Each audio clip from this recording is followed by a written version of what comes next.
Welcome to the Real News Network. I'm Paul Jay in Washington. The healthcare debate is back on in Washington as the House passes a bill to repeal the Obama Health Care Act. President Obama will, in all likelihood, veto it, so this is not going to go very far. But there will be a coming fight about amendments to the legislation, whether to strengthen it or weaken it, depending what side you are on all of this. But one of the big issues in the legislation is the issue of employer mandate. Does the government have the right to tell employers and individuals that they must buy into insurance? And there's some models about whether this works or not. One of them is San Francisco. And a recent study shows that employers and people in San Francisco are finding the employer mandate workable. Now joining us from Amherst, Massachusetts, Arindrajit Dube, who did this study. He's an assistant professor at the University of Massachusetts and an associate at the Perry Institute. Thanks for joining us, Aaron. Thanks for having me. So, Aaron, you did a study of the situation in San Francisco. What did you find? So in 2006, voters in San Francisco passed a healthcare ordinance requiring employers with 20 or more workers to pay for healthcare. So today, if you are an employer in San Francisco with between 20 and 99 workers, you pay for each worker $1.37 an hour for healthcare. If you have 100 or more workers in San Francisco, you pay $2.07 an hour for every worker. So this is a fairly substantial mandate, and one part of this mandate is to allow employers to either pay for healthcare directly by buying health insurance from the private market, or to pay into the city, and then the city actually provides the care to the workers themselves and their family members. In other words, a public option. Exactly, a public option that employers can buy into. At the same time, the city also vastly expanded its clinic systems and hospitals to provide accessible and affordable health care to those who may not even be working. So overall, all said and done, this was a fairly ambitious attempt to increase healthcare access to a large number of people. And how does it work out? How many employers are buying directly from the private market, and how many are going through the public option? Right. So the public option has turned out to be fairly popular in that about 18% of employers are using that for at least some of their workers. To keep in mind, San Francisco, to start off with, had a fairly high rate of health insurance offerage of around 90% or so. So that means that at least some of the people who were providing health insurance, but not to all their workers, for instance, are using the public option to do so. So one of the interesting things we have found is that there was a lot of opposition to the health mandate prior to its passage. In fact, it went all the way to the Supreme Court of the United States, which finally refused to actually hear the opposing argument that this was preempted by ERISA, which is a federal law. So it's interesting then to see, now that there's been some time since the passage of the law, what employers think today, and what we found was surprising. 61% of employers in San Francisco that we interviewed, and we interviewed over 500 or so San Francisco businesses, representative sample, actually say they support the healthcare ordinance. And this includes about 71% of employers who are low-wage employers. Now, these are exactly the employers who probably felt particularly threatened by having to pay something substantial like this. And apparently that's not been a concern, which is a really reassuring thing. It has implications for understanding how the federal mandate might affect the economy. Now, why hasn't it had more objections in the sense that a $2 plus an hour, if you're already paying just above minimum wage, that's a big up? That is. So it's interesting to actually talk to some of the restaurateurs, for instance, restaurants being a fairly high-impact industry, and to see actually what they did.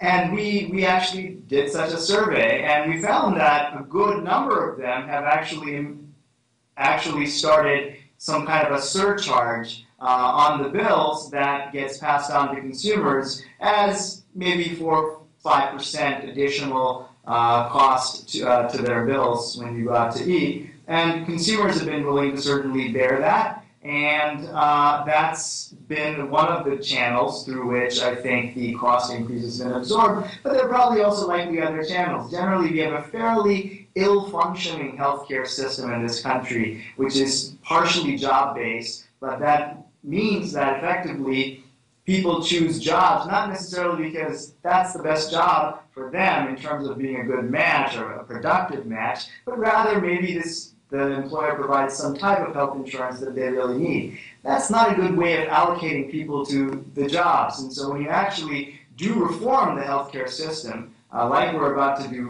federally and partially we did in San Francisco, there are some productivity gains that emerge from such a process. That's important to keep in mind when thinking about how the economy overall responds to. So people can move from employer to job and they don't lose their health care insurance in San Francisco. That's exactly the case. And so that effectively free up people to choose jobs not based on healthcare considerations, but on other considerations. Now, one of the big differences between San Francisco and the national program that's been passed by the Obama administration is that there actually is a public option in San Francisco, and they gave up on that nationally. Isn't that a rather significant difference, especially now that there's a mandate that all individuals have to buy insurance? We're starting to see insurance rates are going to go up.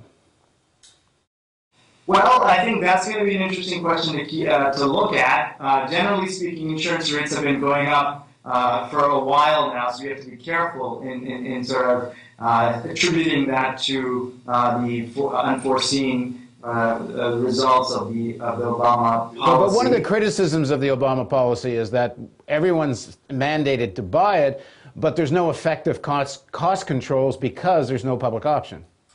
I think generally speaking, it's always good to have more options, almost always, I should say, especially an option whereby the state or the city or the country can provide health insurance that's affordable to people. So I completely agree that that's in general something that makes sense economically.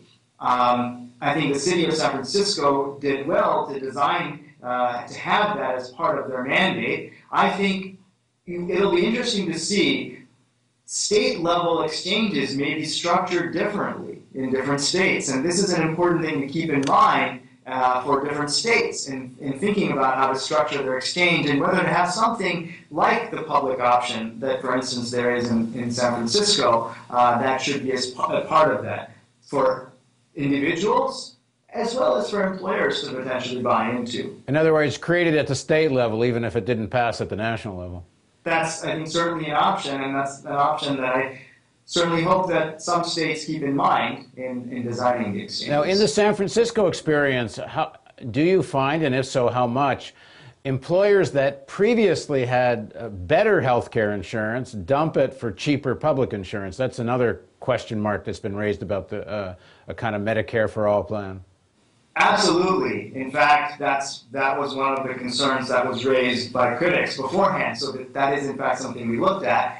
We actually found that San Francisco employers were less likely to drop or reduce benefits in any way than employers in the surrounding areas that were not affected by the mandate. So it actually strengthened the employer-based system, even as some employers chose to use the public option. That was done mainly for workers who didn't have coverage, as opposed to those who did. So we did not see any reduction in private coverage. We saw actually an increase in both private and public coverage. Why would that be? You'd think there would be some push on the side of employers to get the cheaper coverage. Well, because most of the people who actually were not covered in San Francisco tended to be lower wage workers. Those are not necessarily people who are going to get as much of a subsidy from providing a private market health insurance or group coverage. And so these are people who oftentimes were put in the public or city option. So generally speaking, though, there's been at this point a pretty good set of evidence, both in San Francisco as well as in Massachusetts, where there is a much weaker but nevertheless employer mandate. and the individual mandate more significantly, we haven't seen reductions in job-based coverage. So I think, generally speaking, the worry of dumping existing people with existing plans into something like a public option is not something we have seen. Now, as you said just earlier in the interview, one city doing this isn't going to have a big effect on the overall cost of health care in the system. And the single-payer advocates, the Medicare for all, their argument is you actually really can't control health costs under the current Obama plan either, that if you don't go to this full single-payer idea, there's really no way to control costs. Does San Francisco teach us anything about that debate?